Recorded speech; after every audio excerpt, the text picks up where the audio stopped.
నమస్కారం. నివేదిత టీవీ వీక్షకులకు శుభాకాంక్షలు. శాస్త్రితో కాసేపు కార్యక్రమంలో భాగంగా నేడు మనం ప్రముఖ విద్యావేత్త, అలాగే శ్రీ వివేకానంద విద్యానికేతన్ వ్యవస్థాపకులు మరియు director, Andhra Pradesh private schools association వ్యవస్థాపకులు, అప్సా రాష్ట్ర చైర్మన్, అలాగే ఎన్విరాన్మెంటల్ మానిటరింగ్ కమిటీ మెంబరు, అనేక సంస్థలతో వీరు భాగస్వాములుగా ఉంటూ అనేక సామాజిక కార్యక్రమాలు నిర్వహిస్తూ ముఖ్యంగా విశాఖపట్నం పోర్ట్ ఏరియాకి సంబంధించి చాలా కార్యక్రమాలు నిర్వహించారు. ముఖ్యంగా వీరు ఆర్ఎస్ఎస్ నేపథ్యంలో ఉండడం వల్ల వీరికి క్రమశిక్షణాయుతమైనటువంటి జీవితం అలవాటి. అదే రీతిలో గడిచిన అనేక సంవత్సరాలుగా బాలబాలికల్ని ఉన్నతమైనటువంటి స్థానాల్లోనికి వచ్చేలాగా తర్ఫీదునిచ్చారు. అటువంటి విశిష్ట వ్యక్తితో నేడు మనం కాసేపు మాట్లాడేటువంటి అవకాశం రావడం అనేది వారు మనకి ఇచ్చినటువంటి ఒక సువర్ణ అవకాశంగా భావిస్తున్నాను.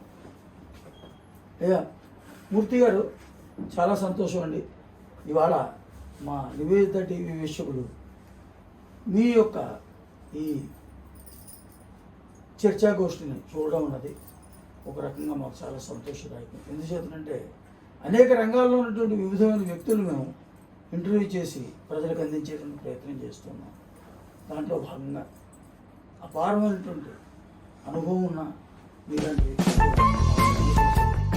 సమయాన్ని కేటాయించడం అనేది చాలా సంతోషం. ఎందుచేతనంటే సమయం ఇవ్వడం అంటే జీవితంలో కొంత భాగం ఒక పెద్ద విషయం ఎప్పటి నుంచో. ఎందుచేతనంటే ధనం ఇస్తే సంపాదించుకోగలం, లేదా వస్తువు ఇస్తే తిరిగి కొనుక్కోగలం, కానీ సమయం మనం ఇచ్చింది తిరిగి రాదు.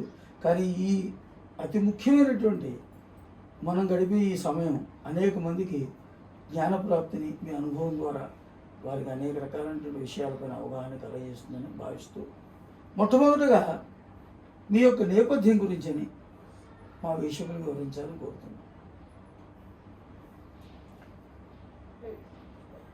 మీరు మొట్టమొదట అడిగిన ప్రశ్నలోనే సమయం ఇవ్వడం అనేది చాలా కష్టం అని చెప్పారు.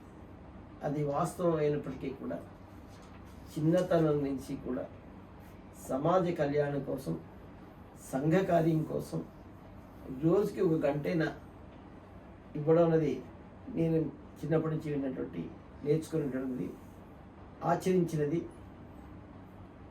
అదే విషయాన్ని ఇప్పటికీ కూడా ఫాలో అవుతూ ఉంటాను. ఆ గంట అనేది ఈరోజు నాకు రోజుకి 16 గంటలు అయిపోయింది. సో అందులో భాగంగా మీరు మంచి ఉద్దేశంతో సమాజం కోసం ఏదో కొన్ని విషయాలు చెప్పమన్నారు. కానీ కొంచెం ఇబ్బందికరమైనప్పటికీ కూడా స్వాగతం చెప్పుకోవాలంటే, కానీ మీరు అడిగిన ప్రశ్నలో మరి చెప్పవలసినటువంటి ఆవశ్యకత ఉంది కాబట్టి మీకు తెలియజేస్తాను క్లుప్తంగా. మేము 1983లో శ్రీ నరేంద్ర ట్యుటోరియల్ కాలేజ్ అనేది స్థాపించాము. అసలు ఈ యొక్క ట్యుటోరియల్ కాలేజీకి స్థాపించడానికి మౌలికమైనటువంటి కారణం ఏంటంటే, ముఖ్యమైన ఉద్దేశం ఏంటంటే, సమాజంలో మనం ఏదైనా మంచి చేయాలంటే అత్యున్నతమైనటువంటి వృత్తి, అత్యున్నతమైనటువంటి మార్గము ఉపాధ్యాయ వృత్తి. విద్యా సంస్థ స్థాపించి 10 మందికి మార్గదర్శకంగా ఉండడానికి నమ్మినటువంటి వ్యక్తి.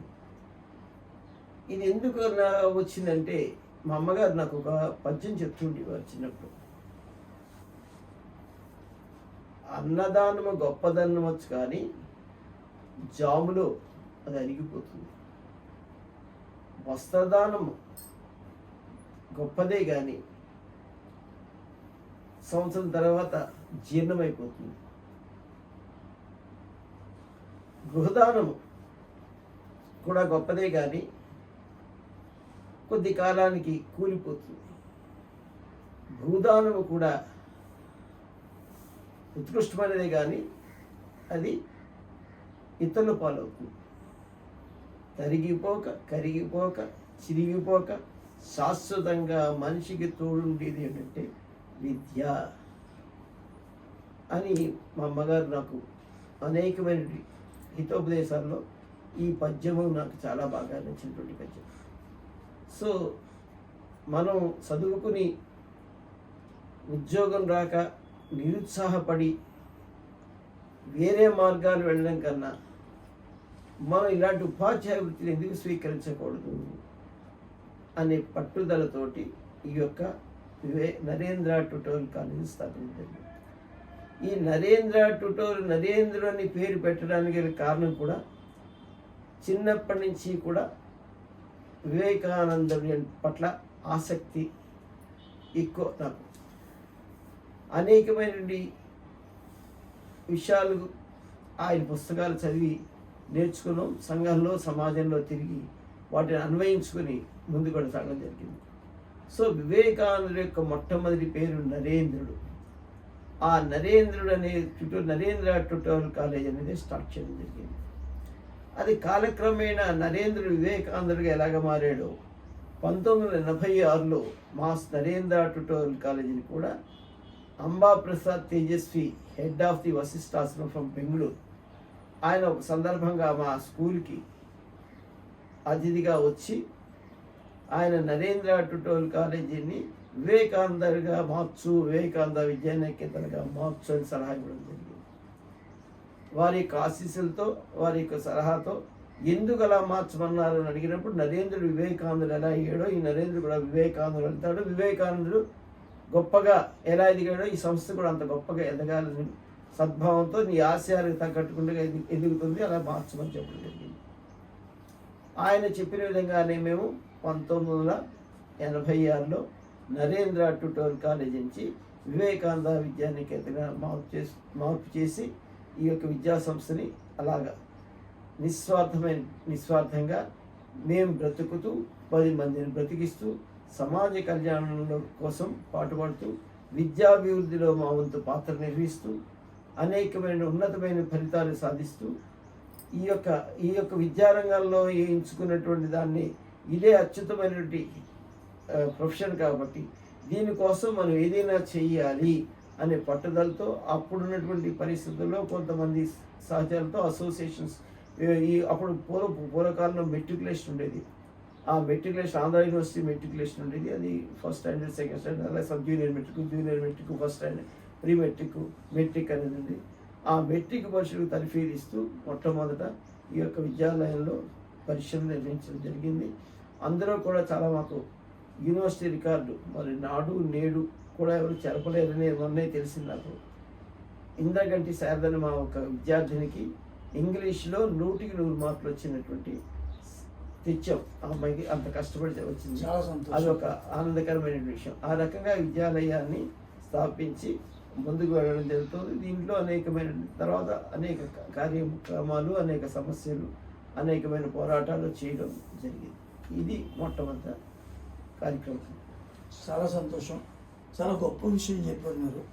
ముఖ్యంగా ఈ ఇంద్రగంటి శారద అనే అమ్మాయి పేరు మీ యొక్క స్కూల్ కారణంగా చిరస్థాయిగా నిలబడడం అన్నది ఆ అమ్మాయి కూడా చేసుకున్న అదృష్టాన్ని భావిస్తున్నాను. ప్రముఖ సినీ నటులు, బీజేపీ నాయకులు కృష్ణరాజు గారితో మీ పరిచయం ఏమిటి? వారిని మీ స్కూల్ యొక్క ఈ ఇనాగరేషన్కి తీసుకొచ్చారనే విషయం మా దృష్టికి వచ్చింది. వివేకానంద స్కూల్గా మీరు దీన్ని మార్చే సమయంలో దాని గురించి కొద్దిగా మా వీక్షకులు వివరించారు. సి ఆనందరామ గారిని జాగృతి నవల రాశారు. చాలా అద్భుతంగా ఉంటుంది ఆ నవల. ఆ నవల అంటే నాకు చాలా ఇష్టం అన్నమాట. అసలు నేను స్కూలు పెట్టడానికి ప్రేరణ జాగృతి నవల. ఆ జాగృతి నవల్లో హీరో ఏం చేస్తాడంటే ఈజ్ ఫ్రమ్ డౌన్ ట్రోడెన్ ఫ్యామిలీ. అతను వాళ్ళకి విద్య అందటం లేదని చెప్పి చాలా విచారం చేస్తూ వాళ్ళకి విద్య నేర్పడం కోసం తన జీవితాన్ని త్యాగం చేస్తాడు. సో మనం కూడా ఏం చేసామంటే మొట్టమొదటి ఆ యొక్క ఆనందరామనామం చేసి చిన్న చిన్న స్కూల్స్లో ప్రారంభించి జాలారిపేట అంటే స్లమ్స్లో మనం చదువు చెప్పాలి, అదే ఇన్స్పిరేషన్ అనమాట. చదువు చెప్పాలి అని చెప్పి అక్కడ ఇన్స్టిట్యూషన్ స్టార్ట్ చేసి వాళ్ళకి నేర్పి వాళ్ళకి ఆఖరికి ఎంతో ఉన్నతమైన స్థాయికి తీసుకురావడానికి మ్యాక్సిమం ప్రయత్నం చేయడం జరిగింది. చాలామంది ఎవరినైతే టచ్ చేసామో 99% అందరికీ విద్య వచ్చేటట్టు చేయగలం వాళ్ళ దగ్గరికి. అంటే ఎక్కడ వాళ్ళు మన దగ్గర రాకూడదు, మనం వాళ్ళ దగ్గరికి వెళ్ళాలని చెప్పి and the first person who started education some manage in Visakhapatnam and the first person. Very good. అది సో అక్కడికి వెళ్ళి విద్య నేర్పి నేను చేసిన తర్వాత క్రమేపీ ఏంటంటే త్రిశూలంలో ఒక సినిమా వచ్చింది. జాగృతి నవల మీద ఆధారపడి త్రిశూల్ అనే సినిమా. చాలా ఆ సినిమాలో కృష్ణరాజు హీరో. చాలా అద్భుతంగా నటించాడు ఆయన. అంటే ఎంత టచింగ్గా ఉంటుందంటే అంత బాగుంటుంది. అందులో మనకు ఇష్టమైన నవల, మనకు ఆదర్శంగా తీసుకున్న నవల. ఇలాంటి వ్యక్తిని మనం ఒకసారి మన స్కూల్ తీసుకొస్తే బాగుంటుంది. అప్పుడు ఆయన బీజేపీ ఎంపీ అయ్యారు నర్సాపల్లి, హైయెస్ట్ మెజార్టీతో. మన చలపతిరావు గారు, ఖమ్మంపాటి హరిబాబు గారు, పివి చలపతిరావు గారు అంటే మాకు గురి తెలియదు, హరిబాబు గారు వాళ్ళ యొక్క సహాయ సహకారాలతో ఆయన్ని ఈ యొక్క స్కూల్ ఇనాగ్రేషన్కి తీసుకురావడం జరిగింది. ఆయన రావడానికి గల కారణం అది ఒక రీజన్ అనమాట. ఆయన అంటే ఇంక సినీ ఆలోచనే కన్నా మన యొక్క ఆలోచన విధానంలో అప్పుడే ఆయన బీజేపీ ఎంపీ అవ్వడం, భావజాలంలో ఒకటిగా ఉండడం, మనకి ఇష్టమైనటువంటి సబ్జెక్టులో అతను హీరోగా నటించడం, ఆయనకి కూడా ఈ విషయం తెలియజేయాలనే సత్సంకల్పంతో ఆయన ఆహ్వానించడం జరిగింది. వారు వచ్చారు చాలా చక్కగా. ఆ రోజే స్వరూపానంద సరస్వతి గారు, పిళ్ళ రామారావు గారు, హరిబాబు గారు వీళ్ళందరూ కూడా దీనికి కార్యక్రమానికి వచ్చి చాలా చక్కగా దీన్ని నిర్ణయించడం జరిగింది. ఉన్నతంగా దాన్ని ఉన్నతమైన స్థితికి తీసుకెళ్ళడం జరిగింది. నరేంద్రుడు వివేకానందుడిగా మార్చారు. అది వేరు, అది 86. ఇది 2000లో జరిగింది. చాలా సంతోషం. మూర్తి గారు, మన ఆంధ్ర రాష్ట్రంలో ప్రస్తుతం ఉన్నటువంటి ఆంధ్ర రాష్ట్రంలో కాకుండా తెలంగాణ జిల్లాలో కూడా మీకు చాలా ఉన్నట్టుగాను, ముఖ్యంగా ఈ ప్రైవేటు స్కూల్స్ వ్యవస్థలో, అంతేకాక కొన్ని చోట్ల మీ ఫోటో కూడా వాళ్ళ యొక్క విద్యాలయాల్లో పెట్టుకున్నట్టుగా మాకు తెలిసింది. దాని నేపథ్యం ఏంటి? మీకు ఇందాక అడిగినట్టుగానే ఏదైనా ఒక పనిని పట్టుకుంటే సాధించే వరకు విశ్రమించకూడదు అనే సిద్ధాంతం అనేది మొట్టమొదటి. ఆ యొక్క పోరాటంలో ఈ సమస్యల మీద ప్రభుత్వం దృష్టి తీసుకెళ్ళడం, ఆ సమస్య పరిష్కరించడం కోసం ప్రయత్నం చేయడం జరుగుతుంది. ముఖ్యంగా ఈ 2009-2010 పోరాటంలో ఆ 2009లో 517 జీవో తీసుకొచ్చి విశాఖపట్నం జిల్లాలోని ప్రైవేట్ విద్యాసంస్థలందరికీ కూడా గుర్తింపు ఎలా అయితే తీసుకురాగలిగాము, 2010లో 361 జీవో కూడా రాష్ట్ర వ్యాప్తంగా తీసుకొచ్చి అన్ని విద్యాసంస్థ అంటే రాష్ట్ర వ్యాప్తం అంటే అప్పుడు ఉభయ రాష్ట్రాలు కలిసి ఉండేవి అన్నమాట. ఆ ఉభయ రాష్ట్రాలు కలిసి ఉన్నప్పుడు నేను అనేక జిల్లాల్లో అంతకుముందు చాలాసార్లు పర్యటన చేయడం జరిగింది, తెలంగాణ జిల్లాల్లో కూడా. అనేక మంది అభిమానులు, ఆత్మీయులు కూడా నాకు నన్ను అభిమానించే వాళ్ళు ఉన్నారు. అలాంటి సందర్భంలోనే ఈ సమస్య అంటే ఎవరికైనా సరే ఇది ఈ బ్రతుకు తెరువు మీద మనకి ఒక చేయూతనిచ్చి మన బ్రతుకు నిలబెట్టాలనే అభిమానం, గౌరవం ఉన్నది ఉంటుంది కదా. అలాంటి అభిమానులు ఉండవచ్చు. మన అన్ని 517 జీవో 2010లో తీసుకొచ్చినప్పుడు 361 జీవో తీసుకొచ్చాడు 2010లో. ఆ 361 జీవో తీసుకొచ్చినప్పుడు అనేక వేల స్కూల్స్ అన్నీ కూడా గుర్తింపు పొందాయి, అనేకమైన ఎగ్జామ్షన్స్ తోటి. సో అభిమానంతో వాళ్ళు మనతో నడుస్తున్నారు. తర్వాత ఇప్పుడు రాష్ట్ర వ్యాప్తంగా సెపరేట్ అయినకి కూడా గౌరవంగా అప్పుడప్పుడు మాట్లాడుతూ ఉంటారు, అనేక రకాలు చేస్తుంటారు. ఆ రకంగా మన పోరాటం చేస్తాం. అది ముఖ్యంగా అది ఒక గుర్తింపుకి, ప్రైవేటు విద్యా సంస్థలకి ఒక మనుగడకి అది ఆ 361 జీవో అనేది చాలా ఉపయోగపడుతుంది. అది మా యొక్క ప్రయత్నం ద్వారా వచ్చినందుకు రాష్ట్రంలో నుండి అందరి సభ్యులు కూడా మేమంటే ఒక ప్రత్యేకమైన గౌరవం అభిమానిస్తూ ఉంటారు. ఇప్పుడు ఈ ప్రైవేటు విద్యా సంస్థలకు సంబంధించి ఈ వ్యవస్థని కాపాడుకోవడం కోసమని మీరు ఇచ్చేటువంటి సూచనలు సలహాలు ఏమిటో వివరించండి. ఈ ప్రశ్న ఒక లైన్ సమాధానం అది పెద్దది. సమాధానం అనేది దీనికి ఇది సుదీర్ఘంగానే ఉంటుంది. ఈ ప్రైవేట్ విద్యా సంస్థలు సమాజంలో ఉన్నటువంటి తల్లిదండ్రుల అభిమానం మీద, ప్రోత్సాహం మీద ఈ యొక్క ప్రైవేట్ విద్యా సంస్థలు బడ్జెట్ స్కూల్స్ నడపబడుతున్నాయి. దీని మీద కొన్ని లక్షల మంది ఆధారపడి జీవిస్తున్నారు.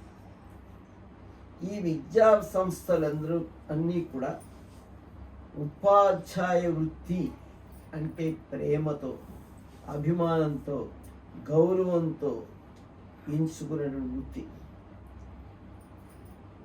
చదువుకున్న వాళ్ళు ఒక దోపిడీదారులుగానో, దొంగలుగానో, లేకపోతే నక్సలైట్లుగానో తయారవకుండా నేత, గీత, కమ్మరి, వడ్రంగి, చాకలి, జాలారి ఏ వృత్తి వాళ్ళు ఎలా అయితే ఎంచుకున్నారో సమాజంలో ఒక అత్యున్నతమైన వృత్తి ఉపాధ్యాయ వృత్తి.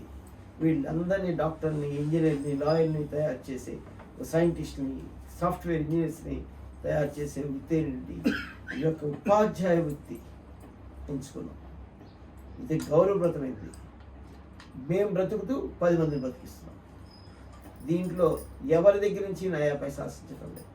దీని మీద ఒక డొనేషన్ కానీ, ఒక అడ్మిషన్ ఫీజు కానీ దీన్ని కట్టరు. 100 రూపాయలు ఫీజు ఫిక్స్ చేస్తే దాని మీద అనేక రాయితీలు ఇస్తుంటాం తల్లిదండ్రులకి. వాళ్ళ పిల్లలకి మన దగ్గర రక్షణ ఉంటుంది, చదువు బాగా వస్తుందని నమ్మకంతో ఆ తల్లిదండ్రులు మా దగ్గరికి పంపిస్తారు. దీంట్లో ఎవరిని బలవంతం చేసి స్కూళ్ళలో రప్పించాం. సో ఎవరిని బలవంతం చేసి ఎవరిని రప్పించినప్పుడు మీరు మమ్మల్ని నియంత్రించడం ఎంతవరకు సబబు?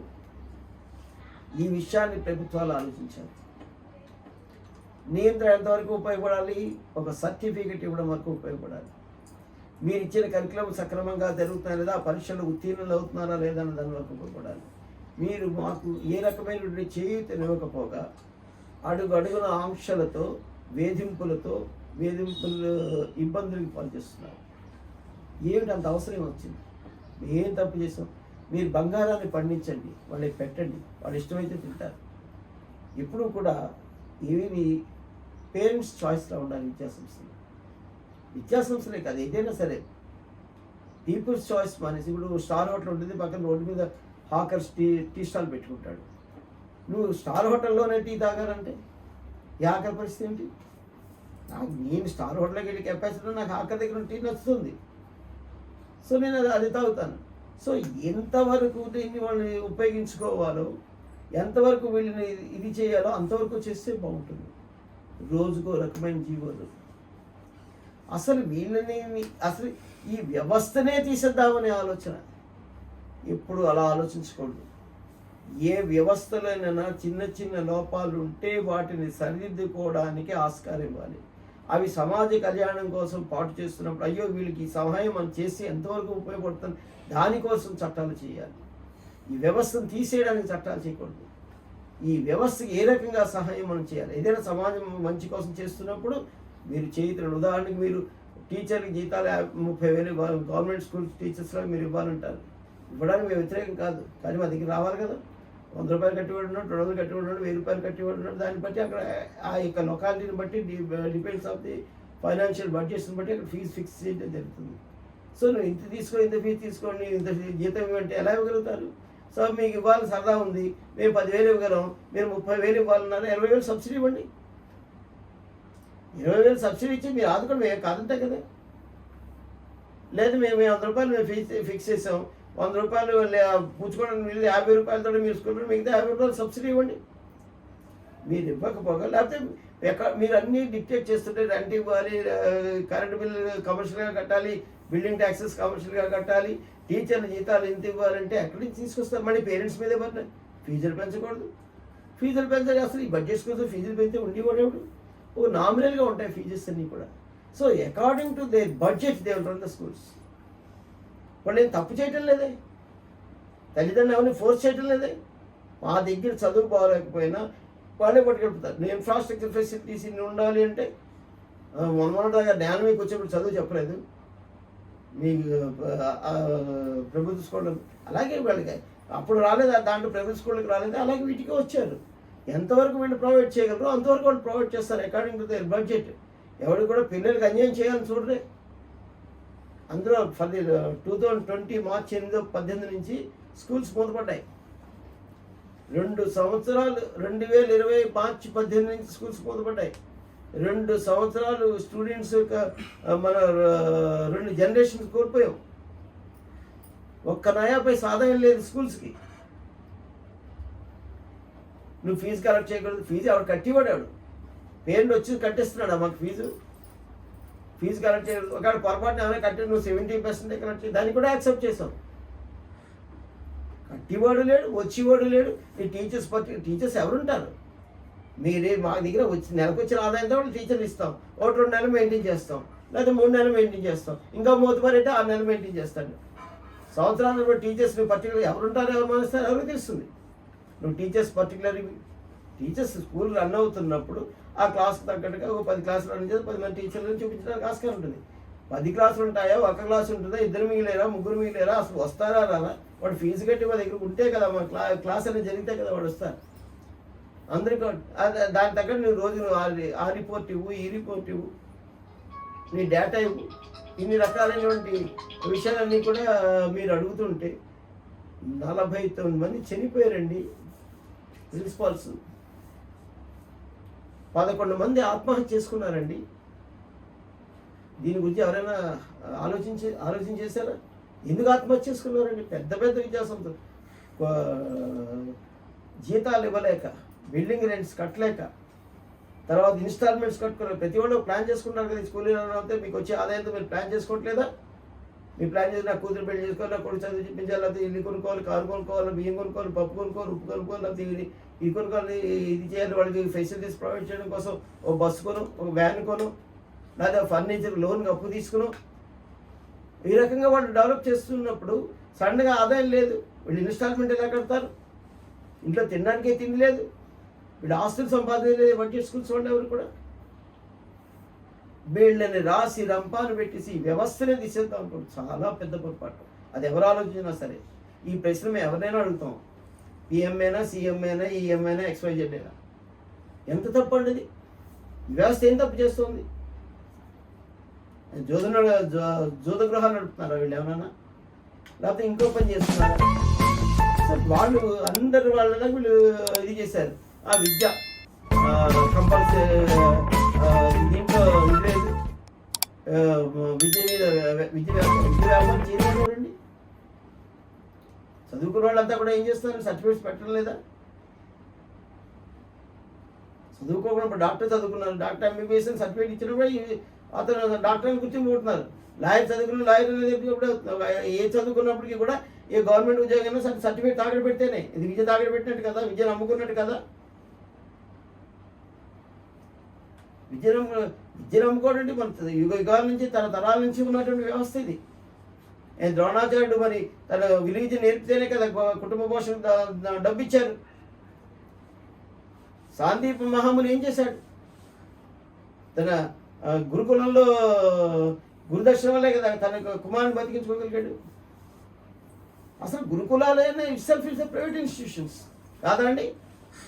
రాజులు వచ్చి పోషణ చేశారు కదా, వాళ్ళకి ఆ గురువులకే కదా ధనం ఇచ్చేవారు. అక్కడ ఇదే ఇప్పుడు ఆ రూపంలో లేవు కాబట్టి ఈ రూపంలో ఫీజు రూపంలో చేస్తున్నారు. తప్పేంటి నాకు అర్థం కాలేదు.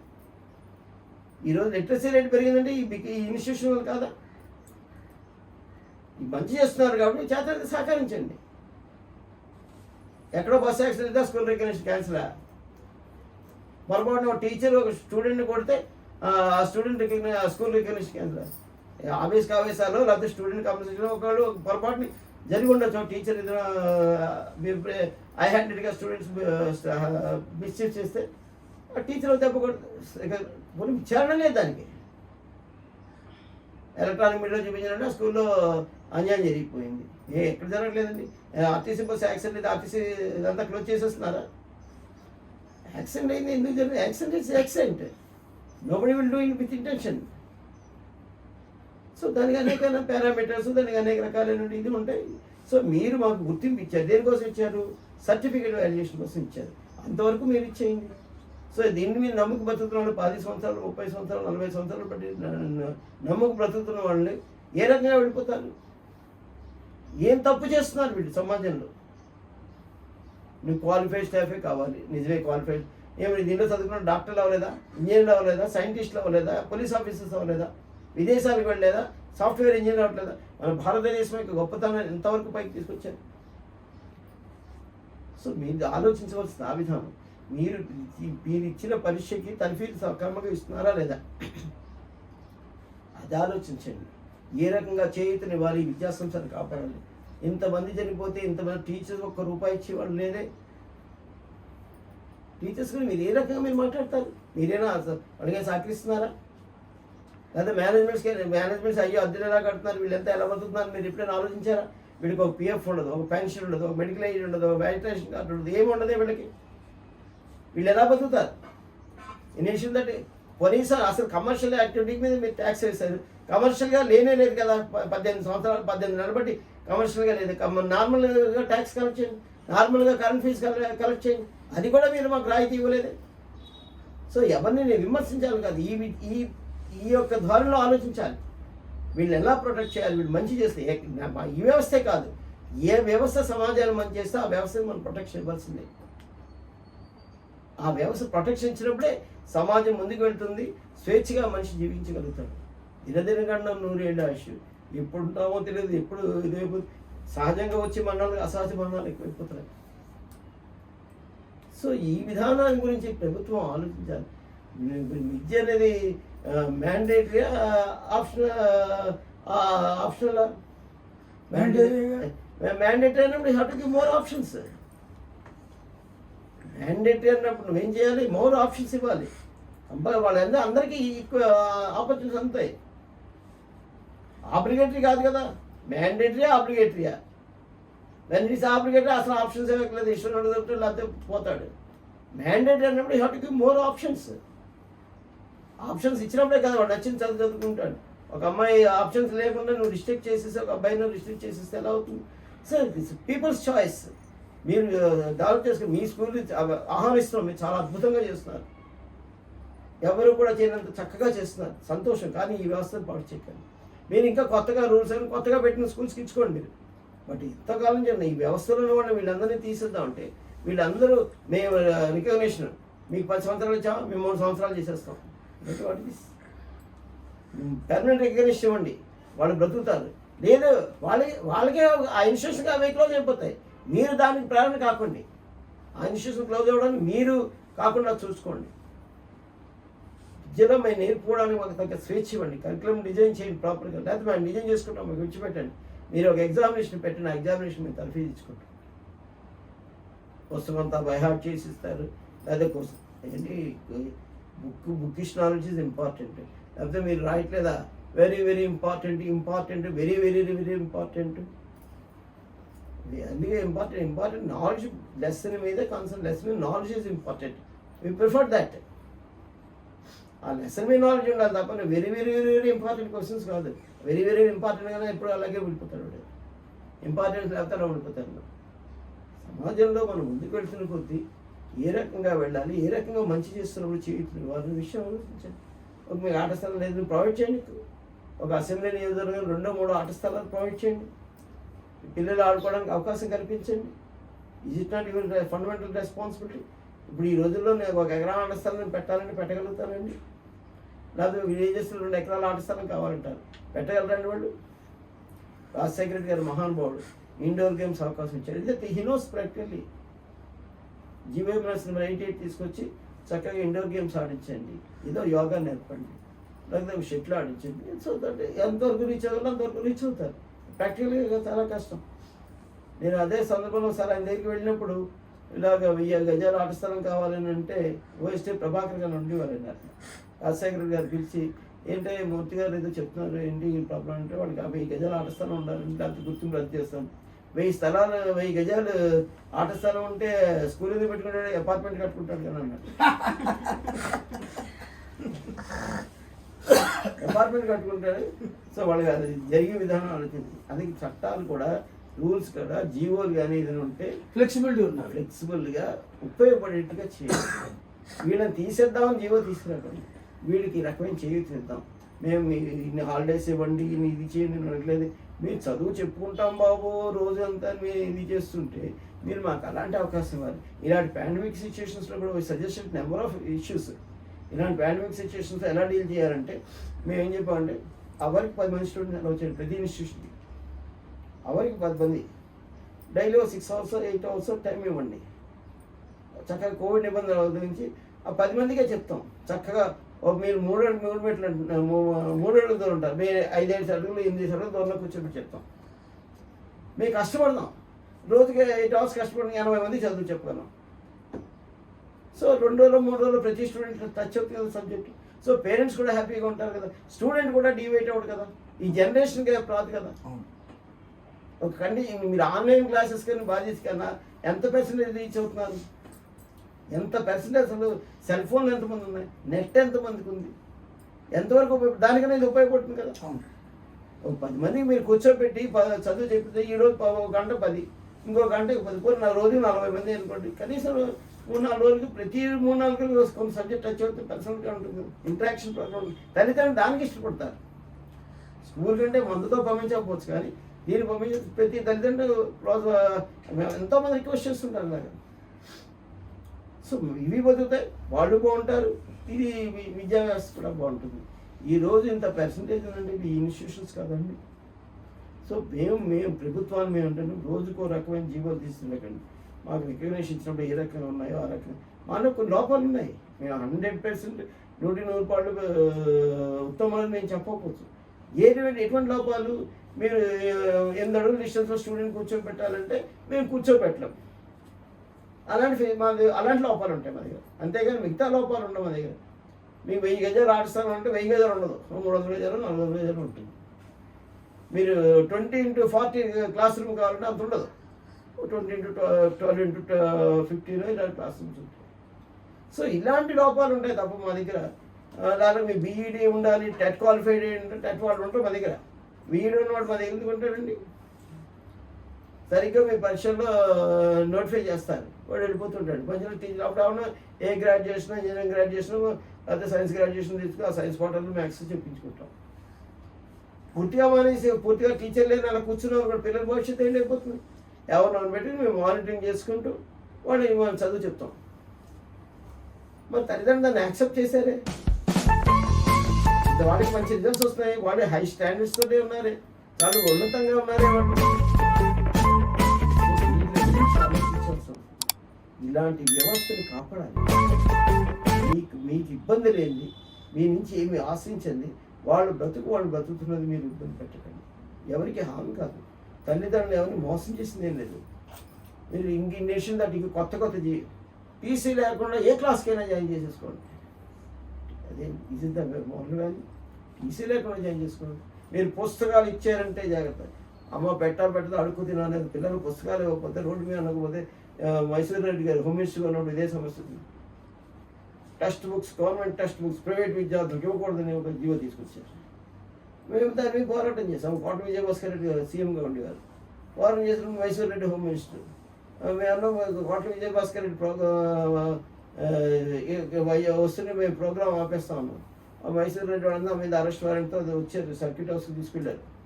తీసుకెళ్ళిన తర్వాత ఏమంటే మా పిల్లలు టెక్స్ట్ బుక్స్ ఇవ్వకపోతే పిల్లలు పాఠాలు ఎలా చెప్తా ఉన్నాయంటే, టెక్స్ట్ బుక్స్ ఎవరెవరు ఉన్నారు మేడం అక్కడ ఎండి వాళ్ళంతా ఉన్నారు. టి వెంకరెడ్డి గారు డైరెక్టర్ అనమాట. ఎవరు అవునండి వాళ్ళు పుస్తకాలు అడుగుతున్నారు అంటే ఫ్రీగా అడుగుతున్నారు.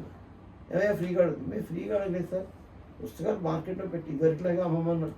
మరి ఏమయ్యా ఫ్రీగా అడిగారని చెప్పారు. రాత్రి 11:30 అయింది, తెల్లారి 4 గంటలకి సూపర్బజార్లో ఓపెన్ చేసి మొన్నటి పుస్తకాలు అమ్మారు. జరిగిన సత్యం, చరిత్ర ఇది. తప్పుడు ప్రచారం, కమ్యూనికేషన్ గ్యాప్ వాళ్ళు తప్పుడు ప్రచారం. మేము ప్రాణాలైనా అర్పిస్తాం, పుస్తకాలు సాధిస్తామంటే దేనికోసం? పిల్లలు పుస్తకాలు లేకపోతే పాఠాలను చెప్తాము. గవర్నమెంట్ 10th క్లాస్ స్విచ్ అవ్వలేదు. ఇది 95లో జరిగినటువంటి సంఘటన, 94లో. సో ప్రభుత్వం ప్రాక్టికల్గా ఆలోచించాలి. వీళ్ళు తప్పు చేయటం లేదు, వీళ్ళు మనవాళ్ళు. ఆన్ పాల్ గవర్నమెంట్ దృష్టిలో ఎలా ఉండాలంటే ప్రభుత్వం అయినా ప్రైవేట్ అయినా రెండు కళ్ళలా చూడాలి. అప్పుడే విద్యారంగం అభివృద్ధి అవుతుంది. విద్యారంగం కాదు, ఏ రంగమైనా అభివృద్ధి అవడానికి మీరు కొత్తగా మీరు ఇవ్వకండి పర్మిషన్. జరుగుతున్న వ్యవస్థను జరిగినాయి మీరు గొప్పగా చేయండి, ఆటోమేటిక్గా ఇవి క్లోజ్ అయిపోతాయి. ఈ లోపల కాస్త బ్రీతింగ్ టైం ఉంటుంది. వీళ్ళు కూడా ఆల్టర్నేటివ్ ఇవన్నీ చూసుకోవడం కాస్త. అంతేగాని మనం తీసేద్దామన్న ఆలోచన విధానం మాత్రం ఇది పూర్తిగా కరెక్ట్ కాదు. దాన్ని మనం ఆపండి, మా యొక్క డిమాండ్.